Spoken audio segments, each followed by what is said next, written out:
Hello everyone. First of all, welcome to your own channel of Dear Sir.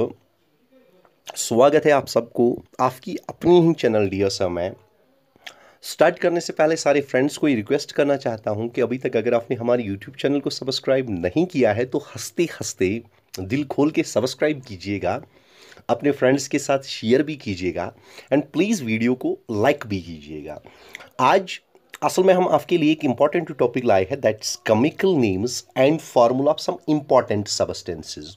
खासकर उन मेरे दोस्तों के लिए who are not from the medical background, mean जो मेडिकल बैकग्राउंड से नहीं है, जिनका ताल्लुक मेडिकल बैकग्राउंड से नहीं होता है, उनके लिए ये टॉपिक बहुत ही इंपॉर्टेंट है।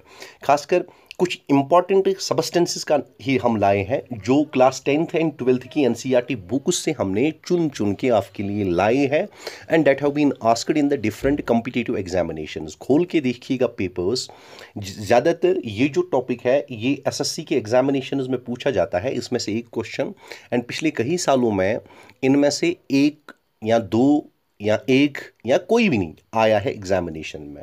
ठीक, तो हमने बस कुछ इंपॉर्टेंट ही आपके लिए लाया है क्योंकि हमें पता है कि एग्जामिनेशन का प्रेशर बहुत ज़्यादा होता है, याद बहुत ज़्यादा चीज़ें रखनी होती है। सो जो भी हम आपके सामने लाए हैं truly and purely NCERT based material है आपके सामने। सो इन चीज़ों को गौर से और अच्छे से याद रखिएगा। Thank you. सो स्टार्ट करेंगे हम। पहले जो पहला हमारा है, देखो ऊपर हमने लिखे है कॉमन नेम्स, जनरली जो नाम बोला जाता है। उसके बाद जो दूसरा आप देखोगे chemical compounds are, you can say that chemical name, and उसके बाद आता है केमिकल फार्मूला, उसका क्या होता है। तो पहला आता है हमारा बेकिंग पाउडर। ठीक है, आपने सुना होगा बेकिंग पाउडर का नाम।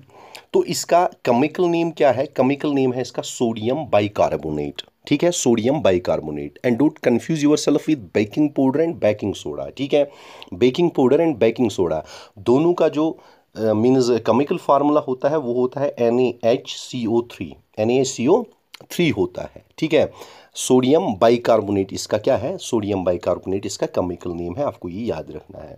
फिर उसके बाद कॉमन नेम बिलीविट्रॉल होता है। ठीक है कि नहीं है? इसका अब केमिकल नेम क्या है? तो इसका केमिकल नेम है कॉपर सल्फेट एंड फार्मूला क्या है? CuSO4 5 times H2O। ये आपको याद रखना है। ठीक, उसके बाद नेक्स्ट वाला जो हमारा है वो है ब्लीचिंग पाउडर।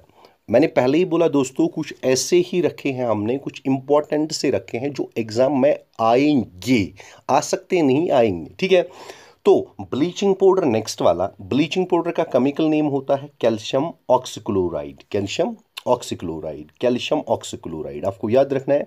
तो केमिकल फार्मूला इसकी CaOCl2 मेरे दोस्तों। ठीक है, तो आपसे मैं प्रॉमिस करता हूं कि आपकी केमिस्ट्री और फिजिक्स के लिए भी मैं कुछ important MCQs from the NCERT books लाऊंगा ही लाऊंगा within few days.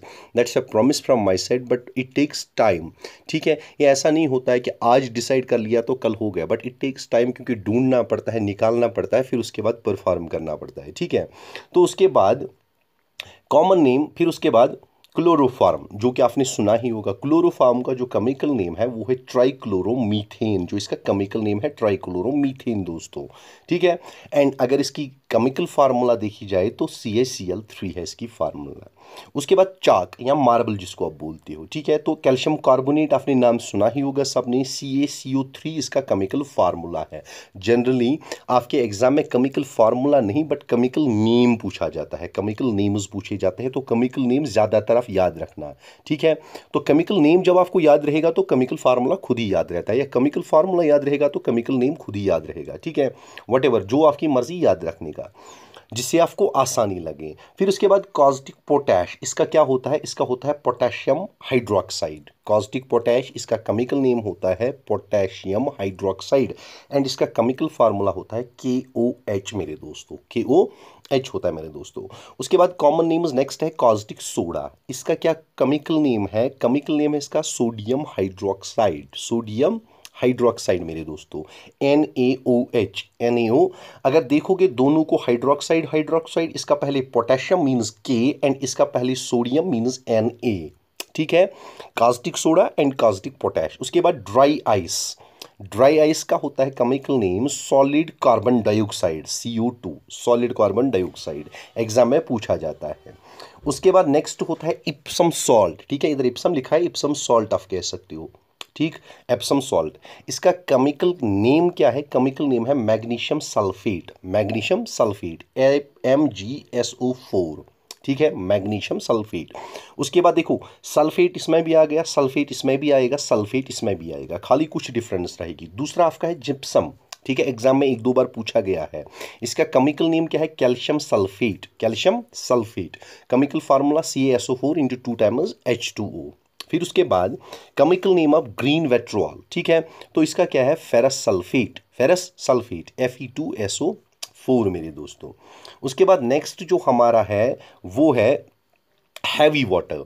Heavy water का केमिकल नेम क्या है? हैवी वाटर का है deuterium oxide, deuterium oxide. And इसका केमिकल फार्मूला क्या है मेरे दोस्तों? केमिकल फार्मूला इसका है D2O। उसके बाद नेक्स्ट वाला जो है वो है विनेगर, विनेगर। देखो मेरे दोस्तों, अगर आप केमिस्ट्री बुक या कोई रेफरेंस खोल के बैठोगे ना तो तकरीबन आपको मिलेंगे केमिकल नेम्स, केमिकल फार्मूलाज तकरीबन 5-6 पेजों में, जो 2-4 हज़ार होंगे ही होंगे, जो आपको याद रखने पड़ेंगे। एंड मार्क्स इसमें एक पूछा जाएगा एंड समटाइम्स कोई भी नहीं पूछा जा सकता है, it's a sure thing for that. 2-3 marks तो इसमें आएंगे ही नहीं, ठीक है। तो अब आपको क्या करना है? आपको तो इंपॉर्टेंट ही याद रखना है। अब आप तो 500-600 याद करने नहीं बैठोगे। अगर वो करने बैठोगे and especially when you are not from the medical background, तो it will take you lot of time, may be एक मंथ लगे एक मार्क्स को करने में, और मे बी कि फिर एग्जाम में वो ना पूछा जाए तो उसमें भी प्रॉब्लम, उसमें भी प्रॉब्लम। सो कुछ इंपॉर्टेंट आप याद रखोगे, जिससे कि हम दुआ करते हैं कि यही आपकी एग्ज़ाम में आ जाए और आपका जो मतलब जो भी मुश्किल हो वो आसान हो जाए। उसके बाद विनेगर है मेरे दोस्तों, इसको हम बोलते हैं एसिटिक एसिड, ठीक है। अगर इसकी देखी जाए तो CHCOOH, ठीक है, ये इसका केमिकल फार्मूला, ठीक। उसके बाद वॉशिंग सोडा, इसका क्या है? Sodium carbonate, Na2CO3, sodium carbonate, ठीक है। तो इसके बाद जो नेक्स्ट वाला है वो है नेक्स्ट वाला स्लेक्ड लाइम, स्लेक्ड लाइम। इसका क्या है? Calcium hydroxide, calcium hydroxide, CaOH 2 times, ठीक है कि नहीं है? CaOH ट्वाइस, ठीक, OH 2 टाइम्स। फिर उसके बाद हमारा आता है पोटैश अलम, तो इसका क्या है? इसका नेम है potassium aluminium sulphate, potassium aluminium sulphate इसका नाम। तो इसका है दोस्तों पोटैश अलम का जो है नेक्स्ट, पोटैश अलम है, पोटैश अलम का है पोटेशियम एल्युमिनियम सल्फेट, इसका केमिकल नेम है। जो मैंने पहले ही बोला कि आपको केमिकल नेम ज़रूरी याद रखना है। अब अगर केमिकल फार्मूला आपको याद रहती है तो वो तो बेहतर है, क्योंकि उसी से आपको केमिकल नेम भी याद रहेगा। तो इसका आपका केमिकल फार्मूला जो है वो इधर है, थोड़ी सी बड़ी ही है तो, लेकिन याद रखना। अगर याद नहीं रखोगे तो केमिकल नेम, लेकिन आपको याद रखना है पोटैश अलम का। पोटैश या पोटेशियम ले सकते हो, अलम से एल्युमिनियम ले सकते हो, और फिर सल्फेट याद रखना है, ठीक है। पोटैश से पोटेशियम, अलम से एल्युमिनियम, सल्फेट आपको याद रखना है उसके साथ, ठीक है। मीन्स एक फ्री, दो के साथ एक फ्री, ठीक है, ऐसा आप याद रख सकते हो अगर आपको याद नहीं रहेगा। फिर उसके बाद क्विक लाइम है, तो कैल्शियम ऑक्साइड आपको ये इसका याद रखना है, ठीक है, calcium oxide CaO, quick lime का, ठीक है। उसके बाद दोस्तों जो हमारा नेक्स्ट आता है वो आता है प्लास्टर ऑफ पेरिस, ठीक है, बहुत ही इंपॉर्टेंट है, बहुत बार एग्जाम में पूछा गया है। इसका केमिकल नेम क्या है? तो इसका केमिकल नेम जो है वो है कैल्शियम सल्फेट, कैल्शियम सल्फेट। तो इसका फार्मूला क्या होता है? केमिकल फार्मूला वो होता है CaSO4, CaSO4 1/2 means 1/2 of H2O, H2O ये होता है इसका केमिकल फार्मूला। फिर इसके बाद जो नेक्स्ट वाला होता है वो होता है मोहरज साल्ट, मोहरज साल्ट। उसका केमिकल नेम क्या होता है? Ammonium ferrous sulphate, ammonium ferrous sulphate.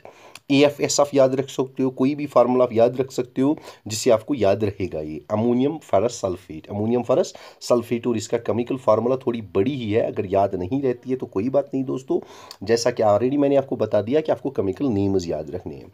उसके बाद वाइट विट्रॉल होता है, इसके zinc sulphate, zinc sulphate, ZnSO4 7 times H2O, ठीक, जिंक सल्फेट, जिंक सल्फेट आपको याद रखना है, आपको याद रहेगा ही रहेगा। उसके बाद नेक्स्ट जो मेरे दोस्तों आता है वो आता है मार्श गैस, ठीक है। तो मार्श गैस हम बोलते हैं chemical name methane, chemical name क्या आता है? मीथेन। तो मीथेन का केमिकल फार्मूला है CH4, CH4। उसके बाद नेक्स्ट वाला जो आता है वो आता है मैग्नीशिया, मैग्नीशिया का आता है मैग्नीशियम ऑक्साइड, मैग्नीशियम ऑक्साइड, तो वो आता है MgO। उसके बाद नेक्स्ट जो मेरे दोस्तों आता है वो आता है लॉफिंग गैस। ये भी एग्जाम में बहुत बार पूछा गया है, इसलिए इसका भी याद रखो कि आप नाइट्रस ऑक्साइड है, नाइट्रस ऑक्साइड लॉफिंग गैस, ठीक है, N2O मेरे दोस्तों, ठीक। तो उसके बाद मेरे दोस्तों जो नेक्स्ट वाला है वो है वर्मिलियम, वर्मिलियम। तो इसका आप याद रखोगे मर्क्यूरिक सल्फाइड, मर्क्यूरिक सल्फाइड आप याद रखोगे, means HgS, HgS means mercuric sulphide. उसके बाद नेक्स्ट जो आता है वो आता है शुगर, शुगर का आप केमिकल याद रखोगे सक्रोज, तो C12H22O11। ये याद नहीं रहता है तो कोई मसला नहीं, जिस तरह ऑलरेडी मैंने आपको बोला, लेकिन ये याद आपको रखना ही रखना है, लेकिन अगर ये भी याद रहेगा तो बेहतर है, ठीक है, कॉमन। फिर उसके बाद TNT आता है, तो TNT का क्या है, TNT का है ट्राई नाइट्रोटोलीन, ठीक है, ट्राई नाइट्रोटोलीन। तो इसका केमिकल फार्मूला थोड़ा सा लेंथी है, C7H5N3O6, ठीक है कि नहीं है। अब जो जो आपको याद रहता है वो याद रखोगे, लेकिन ये कुछ इंपॉर्टेंट से थे जो हमने चुन के लाए थे class 10th and 12th NCERT book से, एंड जो एग्जाम्स में पूछे जाते हैं। There are of course several, जैसा कि ऑलरेडी मैंने बोला, अगर आप 12th की रेफरेंस खोल के देखोगे तो you are going to find 2-4 pages, उधर बहुत ज़्यादा आपको मिलेंगे, and that will be very difficult to remember, ठीक है, वो बहुत ज़्यादा मुश्किल हो जाएंगे याद करने के लिए। इसके बाद नेक्स्ट वाला जो हमारा है वो है सैंड, सैंड का है सिलिकॉन ऑक्साइड SiO2, ठीक है मेरे दोस्तों। तो होप आपको ये वीडियो अच्छा लगा हो, वीडियो अच्छा लगे तो प्लीज़ लाइक कीजिएगा, अगर और ज़्यादा अच्छा लगे तो सब्सक्राइब कीजिएगा, अगर और ज़्यादा अच्छा लगे तो शेयर भी कीजिएगा दिल खोल के। Thank you, wish you a very happy life ahead, thank you.